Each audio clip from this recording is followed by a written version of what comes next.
Saudara, kita meneruskan tema kita berkat Tuhan dalam tiap dispensasi. Tapi nampaknya kita harus mengulang dulu ya pengertian dispensasi dengan menggalinya lebih dalam ya, supaya nanti jangan salah pemahaman ya. Jadi dispensasi itu kita tahu dalam 1 Timotius 1 ayat 4 berasal atau diterjemahkan dari istilah Yunani oikonomia. Nah, oikonomia ini terdiri dari dua akar kata, oikos atau rumah, nomos atau hukum, peraturan-peraturan. Jadi kalau digabung pengertiannya, oikonomia Elohim yang ada dalam iman itu adalah suatu pengaturan atau penata layanan kerumah tanggaan Elohim. Karena setiap rumah tangga punya pengaturannya tersendiri. Nah, ini oikonomia ini pengaturan kerumah tanggaan Elohim, ya. Apa yang diatur, apa yang ditata? Ya tentu umat Tuhan.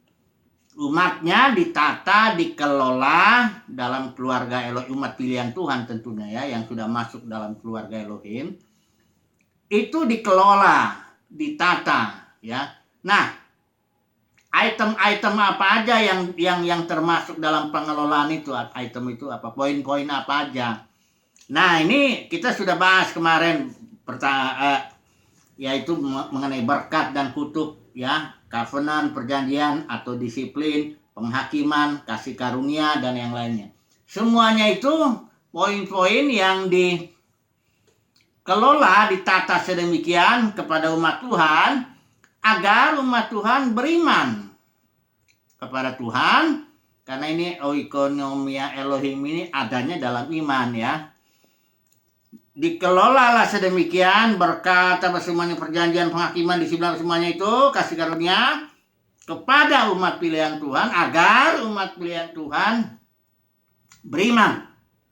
Bukan hanya beriman tapi mengekspresikan imannya melalui ketaatan kepada hukum yang berlaku pada periode di mana dia hidup. Nah, sebenarnya kalau ingin mengerti oikonomia lebih dalam lagi, itu setiap kemunculan dari istilah oikonomia itu harus diteliti. Ya, itu yang saya omongin tadi, oikonomia itu oikos dengan nomos itu agak cepat lah penjelasannya. Tapi kalau mau lebih dalam, ini kita sekarang akan lebih dalam lagi ya mengerti oikonomia itu. Untungnya kemunculan oikonomia ini dalam perjanjian baru itu hanya 9 kali. Jadi kita bisa bahaslah secara cepat ya. Sebenarnya kalau mau detail ya di ruang kuliah. Tapi secara cepat lah dulu supaya kita bisa memahami istilah oikonomia ini atau penata layanan Elohim. Dalam bahasa Inggris diterjemahkan ya dispensasi ya. Bisa stewardship, bisa administrasi, bisa manajemen atau ekonomi. Ya, ekonomi itu juga berasal dari istilah itu ya. Nah, ini muncul hanya 9 kali. Dan kita tahu suatu istilah ya, makna suatu istilah itu nanti ditentukan bagaimana istilah ini digunakan dalam suatu kalimat atau dalam konteksnya. Ini ada 9 kemunculan oikonomia ini. Sebenarnya masing-masing kita harus teliti dengan baik supaya kita tahu makna istilah oikonomia itu. Nah, ini secara cepat saya meneliti ini. Kita nggak usah baca dulu ayat-ayatnya, nanti terlalu panjang ya. Pendeknya nih ceritanya ada di Lukas ini ya, kemunculannya ada pertama Lukas 16 itu ada 3 munculnya dia. Ini cerita tentang bendahara yang tidak jujur itu yang mau dipecat oleh tuannya, tapi sebelum dia dipecat dia bikin dulu tindakan cerdik lah. Kalau lihat ada utangnya, kalau berapa utangnya 100 pikul lah, bikin dulu 80 pikul, bikin surat utang baru supaya nanti kalau aku dipecat, kata si bendahara ini, aku diterima ya. Jadi bendahara yang jujur ini ceritanya ini. Nah, istilah oikonomia dalam cerita itu dibilang stewardship dalam beberapa terjemahan atau tanggung jawab. Nah, atau ya tanggung jawab lah ya. Tugas yang diberikan kepada jadi oikonomia itu bisa diserahkan. Oikonomia Elohim itu dipercayakan kepada si bendahara ini. Cuma bendahara itu ternyata dia tidak jujur, ya. Ada lagi satu kemunculan mengenai oikonomia ini, itu dalam 1 Korintus 9 ayat 17 itu kepada Paulus dipercayakan itu oikonomia Elohim itu. Jadi saya mau jelaskan, oikonomia Elohim itu memiliki 3 aspek sesuai nanti dari ayat-ayatnya ini. Yang pertama, bahwa oikonomia adalah suatu tugas yang bisa dipercayakan kepada hamba Tuhan. Ya, dalam kasus ini Lukas 16 maupun 1 Korintus 9 ini yang satu dipercayakan kepada bendahara tak jujur, yang satu dipercayakan kepada Paulus, ya. Jadi Paulus sebagai hamba, bendahara yang tadi juga hamba, untuk dia mengelola ya berkat Elohim itu, ya termasuk itu atau saya terjemahkan ini jabatan lah, jabatan yang dipercayakan karena seseorang dipercayakan oikonomia Elohim, dia jadi menjabat ya sebagai pelayan Tuhan itu. Yang akan dia kelola tentu semua ini firman-firman ini, kutuk, berkat, disiplin, penghakiman, semua dia sampaikan itu. Kalau dia sebagai hamba yang baik ya, dia harus sampaikan itu kepada umat Tuhan. Nah, berikutnya aspek kedua ya, ini ada 3 ya. Pertama saya menyebutnya aspek jabatan. Jadi karena oikonomia Elohim bisa dipercayakan kepada seseorang hamba Tuhan. Jadi kita menyebutnya ini jabatannya. Jabatan dia itu sebagai hamba daripada oikonomia itu. Satu ya. Yang kedua, oikonomia itu aspek berikutnya adalah dia periode. Ada awalnya, ada akhirnya. Nah, ini dari mana kita bisa tahu? Ini nih, dari Efesus 1:10. Dikatakan di sini sebagai, di terjemahan bahasa Indonesia ya, sebagai persiapan kegenapan waktu. Sebenarnya ini adalah sebagai dispensasi daripada the fullness of the time, the dispensation of the fullness of the time. Dispensasi kegenapan waktu. Ini apa artinya nih dispensasi kegenapan waktu? Ini suatu periode waktu, atau terjemahnya biasa the age of the ages, zaman dari segala zaman, puncaknya. Jadi periode-periode itu saya sudah pernah bilang ya, kalau dalam sekolah-sekolah teologi itu dia pakai periodenya begini. Ya, ini dispensasi menyangkut keadaan tanpa salah, hati nurani. Saya membaginya lain lagi. Saya membagi dispensasi Adam. Ya, sesuai dengan Bapak itunya ya. Dispensasi Adam 1. Ini dari 7 dispensasi, 7 periode.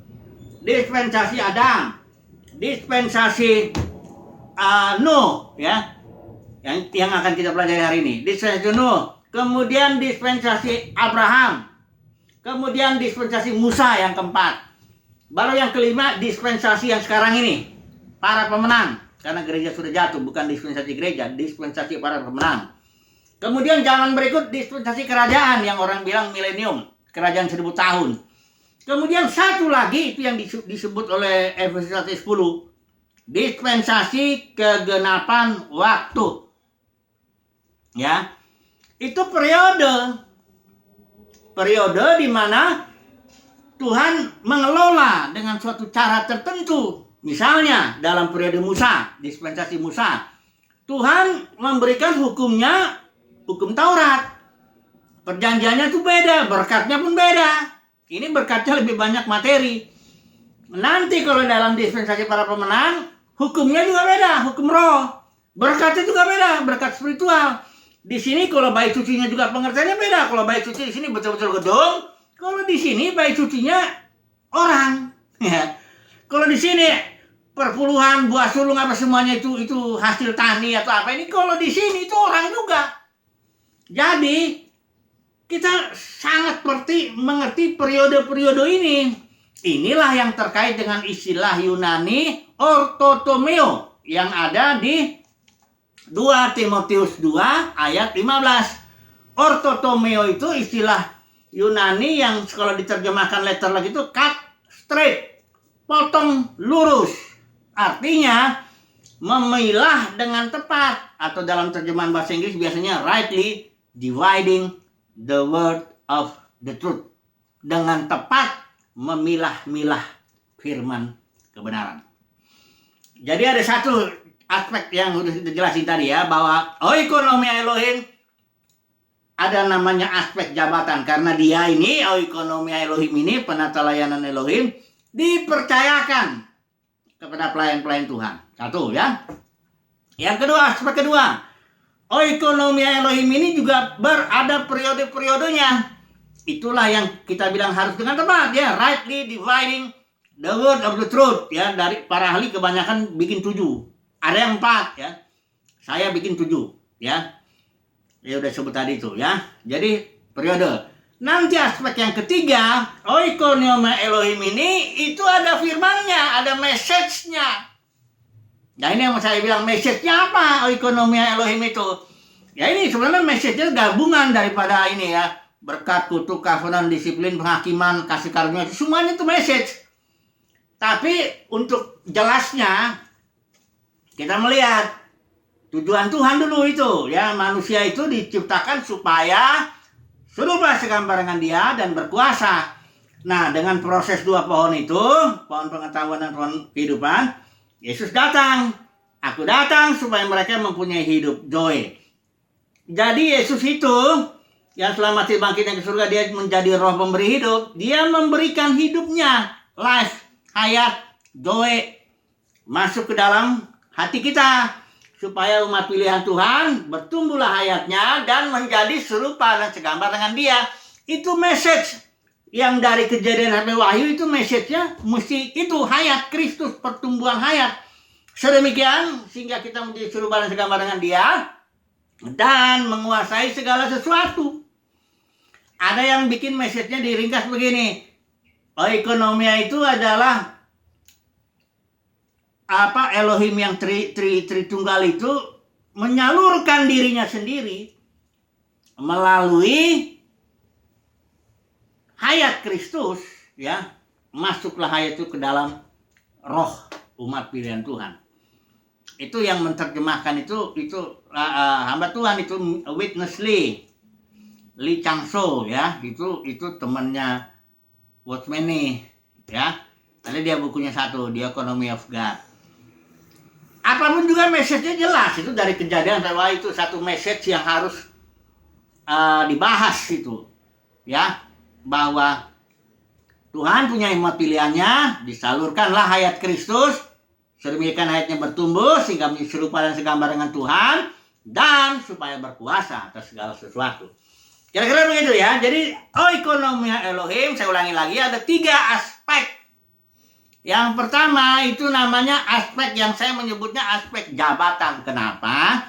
Karena oikonomia Elohim bisa dipercayakan. Memang dipercayakan kepada pelayan-pelayan Tuhan. Banyak orang pelayan Tuhan ini tidak menyampaikan oikonomia Elohim karena kayaknya dia nggak tahu menahu soal itu. Atau belajarnya kurang baik atau bagaimana ya. Atau pokoknya sehingga dia ngomong yang aneh-aneh. Dia ngomong hanya berkat doang. Ini jelas nggak ngerti oikonomia Elohim. Berkat itu salah satu poin saja daripada message-nya oikonomia Elohim. Jadi dipercayakan satu. Semoga kita orang yang dipercayakan ya, dipercayakan oleh Bapa, pengelolaan Elohimnya, pengelolaannya itu ke dalam diri kita, supaya kita nanti memberitakan itu kepada umat Tuhan. Ya, sebagai jabatan ya, setia lah ya. Kedua, aspek kedua daripada oikonomia Elohim adalah ini periode. Tuhan punya periode tertentu di mana dia mengelola umatnya dengan satu cara tertentu. Ya, tidak sama. Ya. Ada hukum tertentu, ada berkat tertentu dan sebagainya. Semuanya beda ya. Yang ketiga, aspek ketiga tadi adalah message-nya.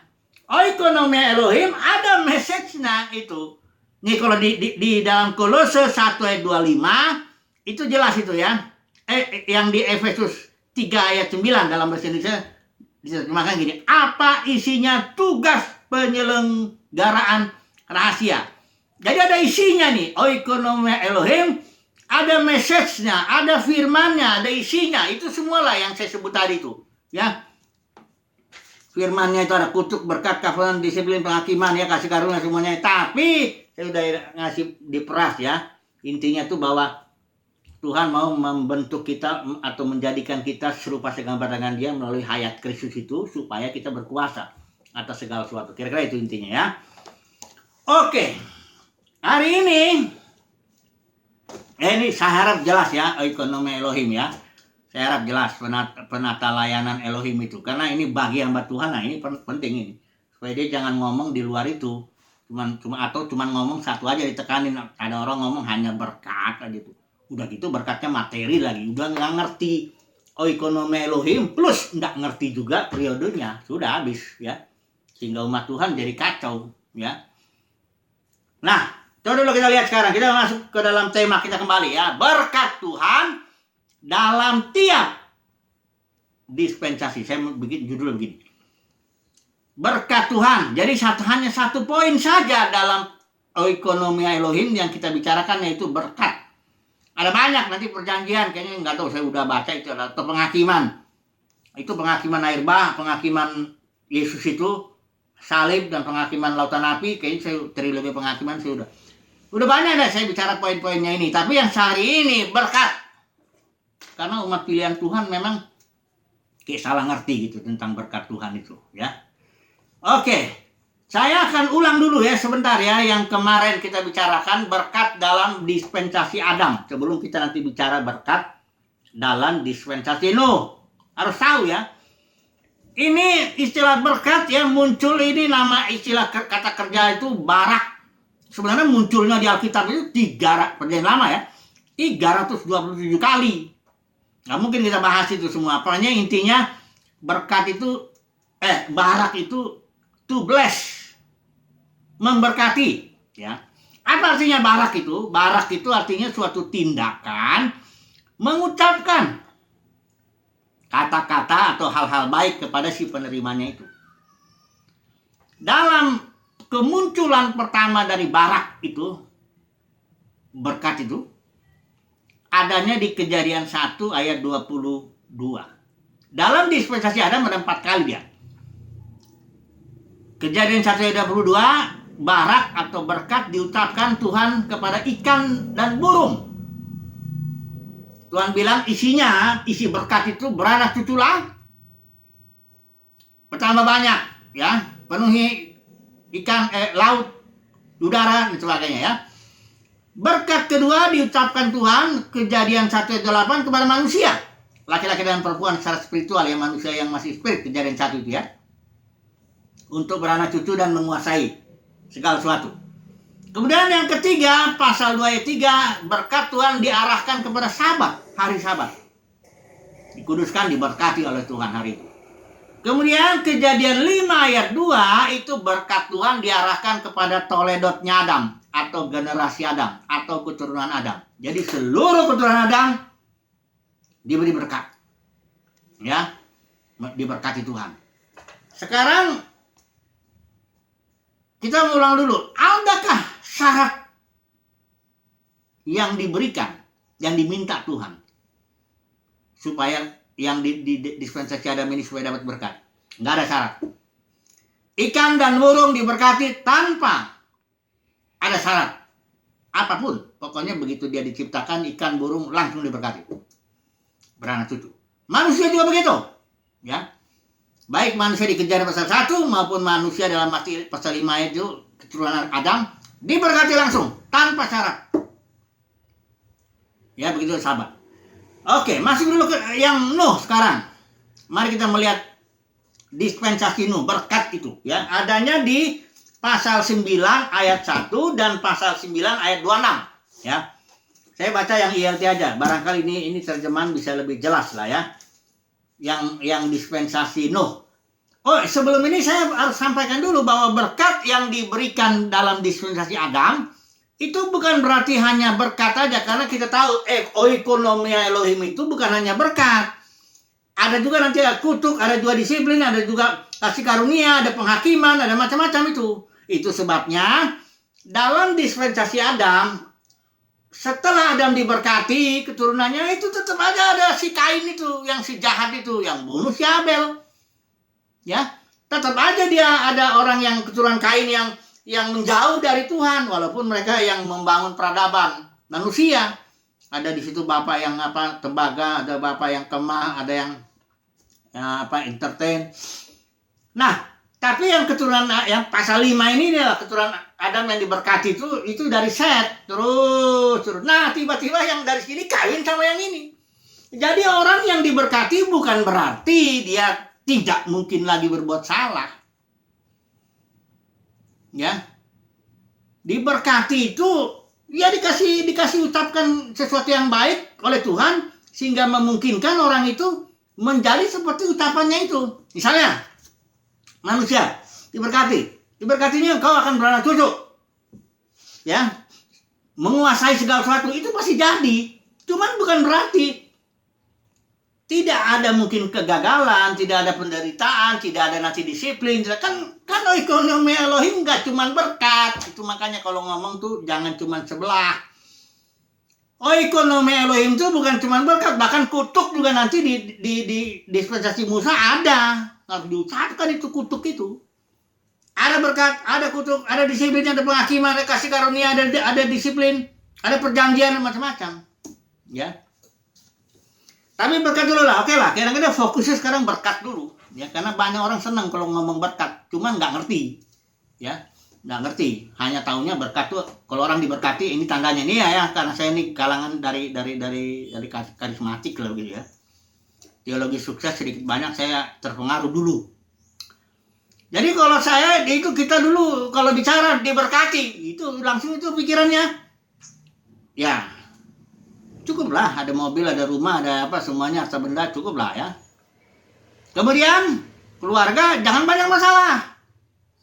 Kalau banyak masalah, akhirnya nggak diberkati itu. Walaupun nggak belak-belakan kadang-kadang itu ngomong.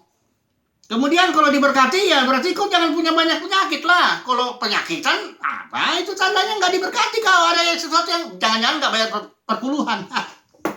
Rusak juga benar-benar nih ajaran tuh. Jadi kalau di pengertian kita berkat itu kacau balau, udah habis itu, udah kacau lah ya. Kita tambah-tambahin aja, ya, makanya saya bertobat, saya udah minta maaf lah kalau saya ada orang yang dengar khotbah saya dulu waktu zaman karismatik itu. Jadi berkat Tuhan itu ya salah satu saja ya daripada poin yang di dalam oikonomia Elohim, salah satu aja, ya masih banyak lagi yang lain. Oke, coba dulu kita masuk ke dalam Nuh dulu ya dengan cepat ya. Ini ya udah anggap dulu selesai dispensasi Adam ya. Nanti kita bisa ulang-ulang lagi kalau berikut. Ini dulu. Kejadian pasal 9 ayat 1. Ini berkat yang diucapkan Tuhan kepada Nuh. Kejadian pasal 9 ini barak ya, tetap pakai istilah barak ya. Ini dan Elohim memberkati Nuh, barak ya. Dia mengucapkan sesuatu, isinya ada tuh. Elohim memberkati Nuh dan anak-anaknya, termasuk di situ Sem, Ham dan Jafet. Yang ternyata si Ham ini malah kena kutuk nanti sama si Nuh. Nanti kita lihat ya, bagaimana berkat itu bisa langsung dari Tuhan. Sumbernya tetap Tuhan, tapi bisa juga agen berkat. Agen itu bisa bapak-bapak rohani atau imam-imam. Nanti lagi ya. Tapi yang jelas, di dalam dispensasi Nuh dan anak-anaknya diberkati oleh Elohim. Ya, apa isinya berkatnya? Ini dari enggak kita baca sampai ayat dari 1 sampai ayat 6. Pokoknya beranak cucu, tambah banyak, penuhi bumi, akan takut dan gentar segala binatang ya. Ke dalam tanganmu mereka diserahkan dan sebagai. Tapi yang terakhir beranak cucu berganda bertambah banyak, berlipat gandalah di atasnya. Kira-kira itu. Itu berkatnya kepada Nuh dan anak-anaknya ya. Jadi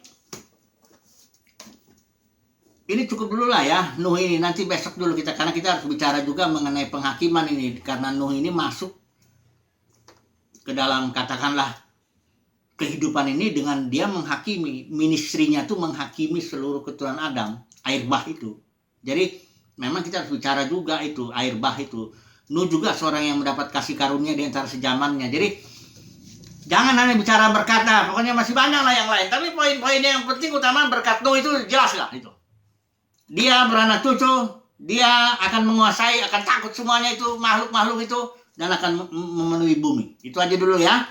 Nanti ada juga perjanjiannya ya, itu nanti dulu. Cukup dulu lah ya, kesimpulan dulu lah ya. Kesimpulannya, oikonomia itu, poin-poin oikonomia itu haruslah di-combine kan. Nggak bisa sebenarnya hanya bicara berkat sebenarnya, tapi kita poin secara khusus saja. Nggak bisa hanya berbicara berkat, karena dalam oikonomia Elohim itu message-nya itu, poin-poinnya itu tadi berkat, kutub, perjanjian, kasih karunia, disiplin ya, dan sebagainya itu sebenarnya satu paket. Itulah cara Elohim mengelola umatnya dengan poin-poin itu tadi. Jadi kalau kita cuma bicara poin satu, berkat, ya memang nggak boleh seperti itu, karena dia terkait itu ya. Oke lah, tapi yang penting kesimpulannya bahwa kita harus bicara oikonomia Elohim, itu aja intinya. Oikonomia Elohim, seorang hamba Tuhan harus tahu itu. Ya kalau mau saya lihat itu tandanya orang itu di hamba Tuhan kayak Paulus jadi percayakan itu. Oikonomia Elohim. Ya. Kedua, dia dikasih jabatan, namanya orang yang dipercayakan ya tentu ya sebagai hamba lah ya gitu ya. Ada jabatannya. Entah apa rasul, nabi, penginjil, mengajar, terserah lah itu. Kemudian dia harus tahu periode-periodenya dan juga harus tahu message-nya. Isi daripada ekonomi Elohim itu harus tahu. Ya itulah dulu lah. Semoga besok lebih jelas lagi bisa di ini. Haleluya. Amin.